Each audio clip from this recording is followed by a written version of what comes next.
This has been totally different than what I thought it was going to be. I've had all walks of life talking about their history, and it's like one person didn't grow up without a father, one person. It was just all this. One person hasn't seen their two kids in 10 years, and how he's dealing with that because of a divorce and all this nuts stuff. So it's been a really interesting to see things that people are going through and how they're using what they've learned to balance their current life and everything going on. And I'm excited to talk to you guys. I haven't had a gay couple on yet, so this is going to be good. I thought it'd be kind of interesting because when you initially wrote me, I included Clay because I thought it'd be kind of a cool, hopefully a twist in that you would have two dads on at one time. Yeah. So you got to put a little bit of a. I haven't really talked to you too much about it, so I'm actually interested to hear how some of the dynamic works and how you guys balance things and how you guys parent and everything. So and how you two communicate certain aspects. So I don't, we'll see. We're not. Are we communicating? We're not going to have the conversation that we had around the bar that one day at. See, now you're backtracking, and we're starting to think that you weren't telling the truth at the time. So. Oh my gosh! Hey, do you have a glare? Do you have a glare like right here? No, you look great.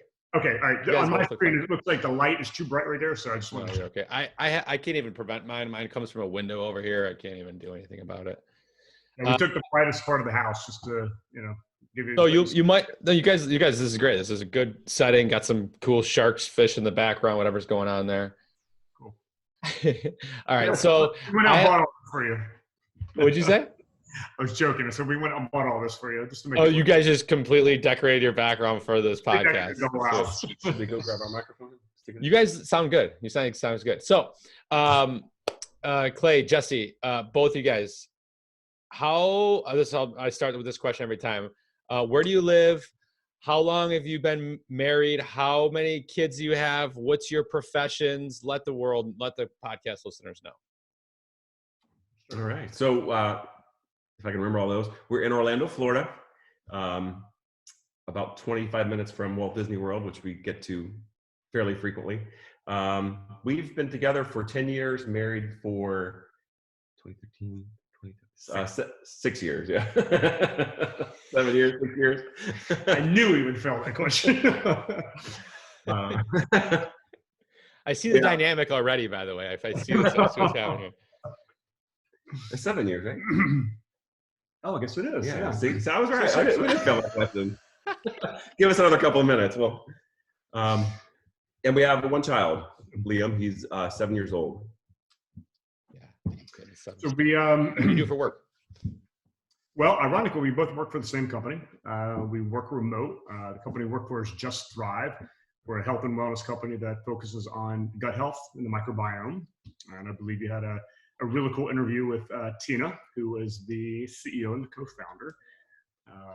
That was actually, I think I got a couple plugs during that one as well, and shout outs to both Clay and I. And yeah, she loves you guys, and she loves the culture that she's created. I had a really good interview with her. It was one of my more popular episodes, actually, with people apparently like to know about gut health and that. So you guys have a great product and everything. So you guys both take the product that you sell, the probiotic? Yeah, of course. And Liam does too. Yeah, he loves it. Now, we taught him how to swallow a pill. It was the first time he's actually done that, because usually with kids, it's a liquid. So this is the first time it was an actual capsule. And, it took a while, but I think maybe after like the third or fourth day, he actually started getting it down, and he kind of looked forward to it each day to, kind of see if he could do it. And cool. So, yeah. That's cool. So I want to ask you, I'll start with this question here. So when you guys first got married together, did you talk about adopting a kid right away, or did this come up later? How did this come to fruition? I think, obviously it doesn't come up right away. You'd scare the hell out of somebody. Brought it up in the first before we peace out, gotta go. It's been nice knowing you. Get rid of my profile. I think, for us, it was always something important. We had brought it up, obviously into the relationship, probably not too far into it. I would say within the first year we had discussed. Who brought it up first? Wow. I don't recall. You don't recall? I don't either. We both have nieces and nephews, so we're very close to them. I think we both obviously knew right away that kids were, we were good with kids, that we actually, liked them. I think that's kind of the first step, is to make sure that somebody you're dating or that you're getting serious with actually does like children, if you kind of want to have children. That's important, yeah. It's important to have one of you at least liking to have kids. Yeah, I don't know. Yeah, I don't think it's like one of us actually brought it up one day. It was just more of. So was it mutual agreement, and you guys, or was it like, yes, let's do it? Like, I was curious how that started, and the communication aspect of it. Well, there was agreement, because I don't know if you realize this, Justin, but with gay couples, they have to decide to get a kid somehow. Yeah, of course. At some point, you guys had to agree on it. But was there was it just like Jesse was like, hey, Kyle, I think we should, let's adopt a child. Okay, let's do it. And then you guys just started looking. Is that like how simple it was, or was, Oh man. Well, our story was a little bit different in that, I think at the time we lived in Denver, and we talked about it for a while, just kind of brought it up and thought about, what would it be like if we had a child, or, growing a family, and what does that mean? Of course, you look at the positive and the negatives. I mean, there's a tremendous amount of positives, but, there's also the cons of, your life completely changes, and, you don't get to travel as much, and, the lifestyle that we're living is going to have to change, and things like that. But I think as we discussed it more and more over a period of time, the cons started shortening, and the pros were definitely outweighing the con, and so we started looking at options. We thought, well, again, being a gay couple, we can't just pop a kid out. So what are some options that you have in that? And the natural that most couples, I think, go toward is a surrogate. And when you start doing the research on surrogate pregnancy, it is quite expensive. Just like exponentially more than anything we had ever looked at. I mean, it's at a minimum it's 100,000, but you're probably not getting away with spending somewhere near 150, wow, depending on how successful the first couple takes are on it. So we thought, okay, if we could spend 150,000, that would take money away from what we'd be able to do with our child. Why would we want to spend 150,000 to say that it's the same DNA when there are children that need a loving home? So we looked at some options with Foster to Adopt, which is, by the way, an amazing program. If anybody's ever thought about it, there are tens of thousands, if not hundreds of thousands of kids who are in foster care programs throughout the country who need families to make their life stable, and to give them a loving environment. So we kind of started down that path, and our son was not through the foster system, but it was a private adoption. And so it was a little bit of a probably about a year, I would say, year process, maybe from the time we really started thinking about it and looking at surrogate, looking at foster. We actually went through the training program to be approved for Foster to Adopt, which ironically ended up helping us with the adoption, because you kind of needed that anyway. It's called a home study that you had to have, and boys and invasive, they come in and ask you some pretty personal questions. Sure. Well, let me ask you this then. Either one of you guys, Clay, why don't you answer this? What is the best part about being a gay couple with a child, and what's the hardest part right now? Because he's 7. Probably what one of the best parts is, I mean, aside from just being a dad, I mean, we were at breakfast this morning, and Liam came downstairs, and for whatever reason, going to bed last night, he was super thrilled about today being Friday, and then this morning woke up and he was just not having it. And then before we knew it, a few minutes later, he's says something and has all 3 of us cracking up at the the breakfast table. So, I mean, there's those moments that you just treasure that are part of life.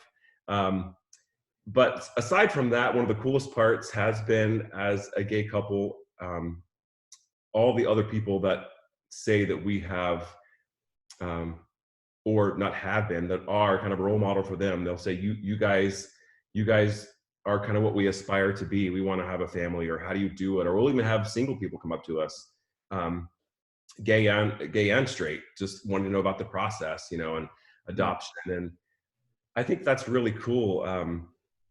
because we've never been afraid of our family. You know, we've never had any bad experiences. We're out there like any other family, living and doing things. And when people have interest and want to know how they can do the same thing, I mean, I've never thought of us as role models necessarily, but it's really cool that people want to know, like, how did you do it and how can we do it? And yeah.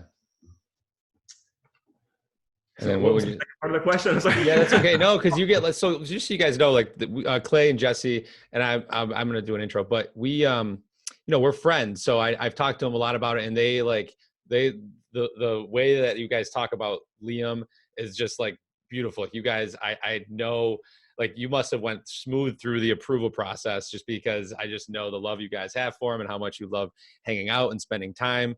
And even though you like to travel, I'm sure when you're on the road, you probably miss being with him, right? So a lot of times, I would say, right?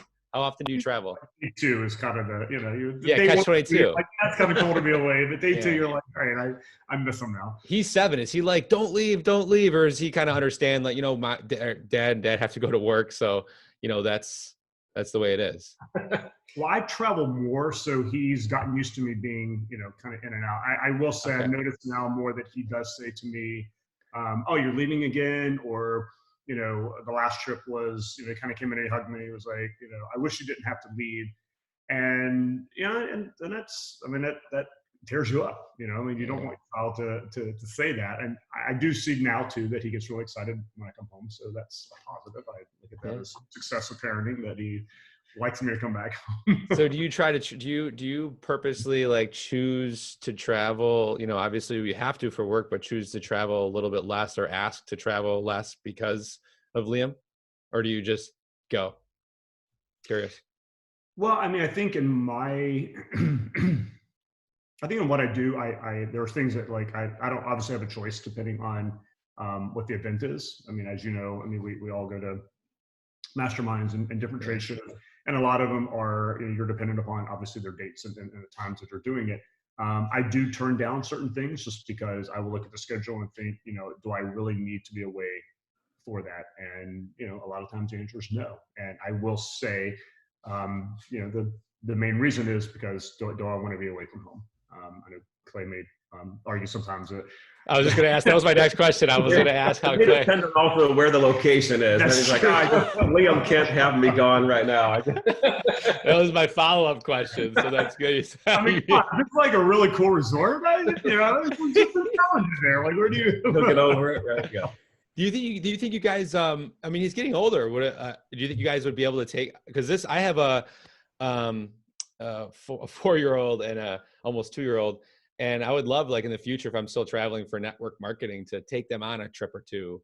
Have you done that yet, or thought about that? We did, and that was actually really wonderful. We've been fortunate that we've been able to work from home now for quite a few years. Yeah. Gives you more flexibility with traveling and working. What threw a kink into the whole process was once Liam started in public school. You know, up and even through preschool, it didn't matter if he was in attendance or not. And now that they call roll in the mornings, we've got to have him there. So that's, otherwise we would absolutely be traveling more as a family. The schools are sticklers for attendance, huh? I just don't get it. I don't know. I'm not there yet. Yeah, so, and actually enjoy it. I mean, you know, when they turn 5 and they start, you know, whether it's a private school or public school, I mean, you know, once you get into kindergarten, they start tracking attendance in, and that's when, you know, we had to put the brakes on a lot of the joint we would take. And he would go if I would have a conference somewhere. He and Clay would come, and they would get to enjoy the resort while I, you know, did whatever. Well, I'll so the second part of the question that we didn't answer earlier that I want to definitely get answered is, like, what is 1 or 2 of the biggest struggles? Obviously, it can't be like all rainbows and sunshine. I mean, parenting is in general, but to be a gay couple, obviously there's some challenges that I'm curious about, and what you guys go through or have had. There aren't many that really. I mean, you guys got it all figured out. That's great. I mean, this is going to be boring for your interview. No, it's not. It's fine. No, there, as you said in setting up the question, there are challenges with parenting, period. Yeah. And there may be some couples that experience more difficulties. We really, I mean, we've had challenges from Liam himself when he initially started asking, and it began when he first went to preschool. When other kids are getting picked up by their moms, he started questioning, well, where is my mom? Why don't I have a mom? Okay. Those are probably some more the more challenging things we've had to deal with, is just talking with him in a sensitive manner about, you have two dads and we love you very much, and here's why, without getting too deep. I mean, at the time he was 4, he's 3 or 4, 7 now. So he has a little more understanding, and we can get explanations as to, how he came into our life and why. We've probably had more challenges with that than anything. We haven't really ever, and we've talked about this together, encountered, and I'm sure it will happen someday, but when you get some ignorant person who, makes a comment or tries to make an issue out of our family, we haven't encountered that, fortunately. Oh, okay. Good. He hasn't had any kids at school. I mean, we've picked him up before, and he's had friends that are jealous of him because he has 2 dads. He's like, oh, I want 2 dads because my mom's getting on my nerves. You know how kids are. But we haven't really had, thankfully, those issues to speak of. But parenting is hard. If anybody ever says otherwise, they've either got a full-time staff helping them raise the kids, or they're lying to you. Yeah. So. Oh, Clay, I don't know if it's an ignorant question or what. I guess assumed there might've been more challenge on top of being a parent, and that you guys would have, but I guess it's 2020, right? It's a lot different than it was in 1980 or whatever. So I get that. It makes It's definitely not an ignorant question, because I do think that we are, I don't know that if we're unique or special in that realm. I'm sure obviously a lot of people have that too, but I know there's also a lot of I just caught what you were laughing about. I know there's also a lot of families who do. I'm in a Facebook private group called Gay Fathers, and there's stories in there quite a bit of struggles that somebody may have or a family may have, depending on where they live. I think we've been fortunate that we've lived in some very open-minded, very liberal areas: Denver, Seattle, Orlando. So we haven't really had to encounter that. I would say some like awkward times is when you're like the 3 of us are at dinner, and I know we've had a waitress who asked her son, oh, something about your mom. And, proudly, I felt really proud as a dad. His first response was, I don't have a mom, I have 2 dads. And I thought, great. Like he knew exactly how to address it. And probably the only one we see is, like a waiter will come at the end of the meal and say, oh, would you like this on 1 check or 2? And so there is that weird part of like that they haven't quite understood yet that, we're actually a family. Like we don't want 2 checks. So right. We want 2 checks. So, I mean, and it's not even awkward. So that means you guys have combined bank accounts. That's good, right? There's a lot of couples that still have, I've talked to the couples that have separate bank accounts, which is like, so they've been married 10 years. They still have, to each their own, but interesting. Do you guys, is there in the role in your guys' relationship, does someone have more feminine energy and someone has more masculine energy? I'm curious. Well, I don't know if I define it more as masculine versus feminine, or nurturing versus disciplinarian, maybe. Who would you think, Justin? So the reason I ask is like, I'm not going to answer that. I think I don't know, like that. That's why I asked the question, because I think both of you guys have like a solid, like a balance of both. You know what I mean? We're like, I meet a lot of men who have their energy is very masculine. I just got off the phone with somebody who actually is married, 2 kids, and he has much more feminine energy than masculine. This is just through my learnings and about that. I've researched a lot about it and learned a lot. And I see you guys have like a balance. So this is more of like a selfish, curious question of it. And then, cause you guys work so well together and bounce off each other. And so I just was wondering, like, is there a dichotomy there, or is it pretty even? There is. No, I was just giving you a hard time there. I'm not. I love that we actually made. Don't give me a hard time, okay? He's totally flustered right now. This is my podcast, not just kidding. No, I totally have no issue saying that I am probably more the maternal figure in our relationship as my dynamic. Yeah. It's interesting because I know for a fact I don't mind. I can confess I'm more the disciplinarian. Like it's just how I was raised, and it's just how I am. But I'm also the one who will, at a drop of a hat, start crying. Like I will. While I am very disciplined with him, I can cry at like just for nothing. Like I will literally just have tears running down my eyes. I'm like, oh my God, like what is happening to me right now? And he's not. So while he's more the maternal piece of that, like he's a little bit more kind of stoic when it comes to showing the emotions. And I put my heart on my sleeve. I'm like, we're watching Schitt's Creek. Why are you crying right now? That is a great show, by the way. Alexis is going to cry. Baby. Ew, David. David. My wife was watching it one day and she's like obsessed with it. And I'm like, what are you watching? And then I couldn't stop watching it. It was really good. Which, by the way, she talked about you guys several times since she's met you about like how great that conversation was that we had about movies and all that. So you guys leave your impact all over the place. And that's why I definitely wanted to have you on for sure. Do you guys have some family goals or that you want to create together down the road? Are you done having kids? You want to try and have another kid down the road? What are some goals you guys have? Yeah, we're, as far as we know, we're done. I mean, when we yes. There's something I need to know. You never I don't know. It's never say never, right? I mean, we have said yes, we're done, because it doesn't just happen.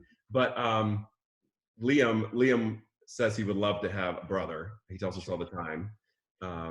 We tell him it's probably not going to happen, but this is also a child who wants, every toy that he sees too that comes on TV. So I mean, the opinion changes by the minute. So I'm not gonna like bank our another sibling based on the wants of our child.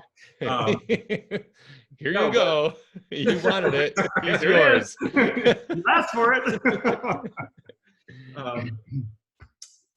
But we talked about it in a very, I think, reasonable manner based on our ages and the desire to hopefully retire one day and be able to still have some enjoyment of life after paying for a child's education. And one is probably all we're doing, but yeah, I don't know if anybody ever came to us and the opportunity was right. Who knows what you would say? But as far as desires for the family, well, hold on, refer to that. Let me just say, I need to go on record and say that this is the first time I've ever heard this out of him. So he's always the one saying no. So I'm a little bit like shocked right now. He wanted a third dog recently, and I shut that down. So, but thanks for bringing that up, Justin. That was good. Good stuff. That's good stuff. First ever revealed conversation on the podcast. Right. Appreciate that. Yeah, you never asked me that question. Wow. Okay. I'm now, you guys, obviously you guys seem, you're so kind and generous. So do you, and I'm going to be kind of jumping around a little bit because it's only a half hour conversation. Do you get revenge or do you kill them with kindness? Both of you guys can answer that. Just not with each other, but just in general, somebody screws you over, someone does something bad. Do you kill them with kindness or do you get revenge? Oh man, that's a tough one. I'm one of those people that, and maybe it's because I'm a Taurus or I don't know, but I'm a middle child. I've got all these things working for me, against me. I don't know which it would be, but I'm one of those people that it takes a while before I get to the point that I can say someone's really pissed me off, okay, or upset me. And I also have the ability to, once I get to that point, to be able to I can just shut them out and be done with them the rest of my life if I had to. I'm not saying that's the proper way to live, but I don't know. I can do that. There's no right or wrong. I just was curious to. So I'm probably not really the revenge type. Although I relish sometimes in seeing karma work its magic, but we'll see. Karma's fun sometimes. Yeah. What about you, Jesse? Well, I mean, yes, it's to be vulnerable. So I will say I don't have a problem admitting I do tend to be more the one who jumps and reacts, I think, quicker than he does.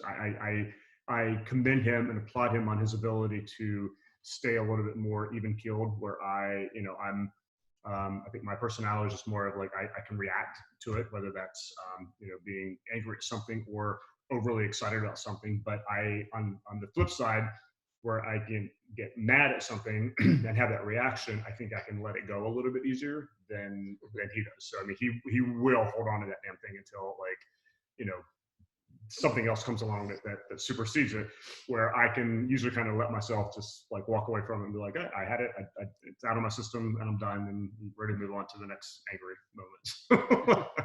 Nice. Okay, I like that. That's cool. And Jesse, what would Clay say what would Clay say about you that he really loves? What he loves about me? Yeah, what would he say that he loves about you? It might be more difficult with him sitting here answering this question, but I've asked every single person this, so you're getting it. We get to compliment me now, I'll right? step away for a moment. Wow, what does he like about me? Yeah. I think, I hope he feels the same, that like, I feel like I'm a lot more spontaneous, and I can like change quickly and do stuff, and like I'm a little bit more of the one who's apt to just like take off and go do something quickly, and where he's a little bit more structured and he likes to have it planned out, and I can go with the flow a little bit easier. So you think that he loves that aspect of it, challenges him to get out there. So what about Clay? What about what's one thing that you think that Jesse would say about you that he loves? I think it might be the exact opposite of what I like about him, and I think that's probably our balance. And What would he say if I asked Jesse? If I'm like, Jesse, what's one thing about Clay that you just love so much, like that you just like about him? That what do you think he would say? Oh my goodness. I mean, part of that would be that am more of that kind of steady influence on not only him but our family most of the time. I mean, I have my moments. We were trying to hang a TV on the wall in our bedroom last weekend, and you wouldn't have known I was a steady influence at that moment. We're all human. Yeah. Never recommend that to any couple. Do not hire somebody, whatever the fee is, hire somebody to come in and do it, because it's so not worth trying to do it as a couple. Never. Yeah, you can actually go right at Craigslist. There's like a ton of people that'll hang your TV. Yeah, exactly. But oh goodness, I don't know. He likes, because he's told me before, so I know this to be true. He likes how I interact with people, and that when I have a conversation with someone or meet someone, we can go to a party together, whether it's a party we know or a party of people we don't know, or in a room or somewhere. And by the time we leave, an hour later, I've made connections with 3 or 4 people, and I come back in the car and I'm telling him about, hey, this is, I met Justin today and he went to school here, and this is what he did for work, and this is, and he always, I think he's impressed by my ability to connect with people like that. And cool. I wanted to ask. I asked that question to every single person on this series. So you guys are together, so I had to ask. Now, what about I haven't asked this too much, but Clay, what is something that creeps up in your mind every now and then? Not often, even often if it happens, but that you're really scared, like something that, like a fear that you're scared of in life or in general. It probably that I am not tapping into my true potential, because it's one of those words that I've heard my whole life growing up.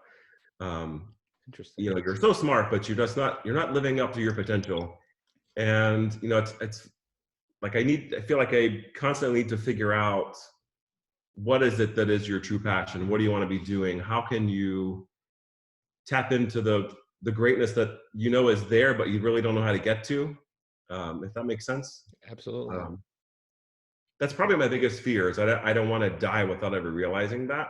And then the more gray hairs I get, and watching my son grow up and get taller every day, it's more of an awareness of that ticking clock, so to speak. So that's probably my biggest fear. And Jesse, what about yourself? Getting old. I think I'm vain at times. I don't want to get old, and there's nothing you can do about it. But I mean, it sucks. It absolutely sucks when you start looking at, like your lifespan and, kind of where you're at. And you start doing you start doing the math and you're like, well, shit, like I'm already past the halfway point. So, so what does this mean? And, and then that turns into, I think maybe coupled a little bit with what Clay had said, but, feeling like, am I doing enough? Am I doing enough for the family? Am I doing enough to ensure that we're secure, that we're able to enjoy our life? And that, to me, that is the biggest piece, is just making sure that, your job is your job is going great, that, am I doing enough at work? Am I doing enough in our personal life? Are we doing enough to just say that we're actually enjoying life? And that does keep me awake at night. Like I worry about, what's going to happen in 20 or 25 years, and are we setting ourselves up for success? I hope we are, but it's cool to have both you guys on and see both of your perspectives and this last few questions I've asked. It's really neat. So I'm glad, I appreciate both of you guys being on here and doing that. So we've been with your question. Yeah. Part of that in answering your question some more, again, with being a parent, because it brings a whole different picture into it, because, I feel like I want to be the best version of myself for me, but also to be an example for Liam. Yeah. Because there are days when I watch him and he does things and I see so much of myself in him. And there are times I see so much of Jesse in him, and you realize that they are so impressionable and watch everything you do and hear everything you do, even when you think they're not. I mean, we can be having a conversation in the car and he'll chime in from the background, in the back seat, when we didn't think he was listening to us, where he was reading his magazine or something. So just feel like we're also setting him up for success and being the best example for him. Yeah. That sometimes runs through my mind all the time. Like, am I living my best life to be the example of how he can do it himself later too? And this one, with his vanity, can I reveal your? Well, the silver fox, yeah. I have no idea where this is going. So. No. His answer was true, by the way, because he loved some insight into Jesse. He loves all things vampire related, vampire shows, vampire movies. Oh, it's so interesting. He wants to have the time stopped, to just bite him now, and Edward Cullen style, and I want to glisten in the sunlight. Wow. It's all coming together now. Wow. How about that? All right, so now it's all out there, so I can reveal the guess. I feel like, and then there's days you're like, okay, what my age, is this the age that I want to be stuck at then for eternity? I'm like, I guess, I'd rather have it happen now than when I'm 75. Who wants to live eternity looking like a 75-year-old? So that's why you want the bite now. Okay. Right. If there's any vampires listening, we can give them your address and come on. Hook me up, brother. Great. Oh man, thank you. Well, it's been about a half hour. I have one final question that I want to ask you guys. There's two questions that I've decided what I want to ask based on our conversation, and I know which one I want to ask you guys. And I'll have each one of you answer. Jesse, if you could go back and tell your 18-year-old self anything, and your 18-year-old self would listen, Jesse, what advice or what words of wisdom would you give him?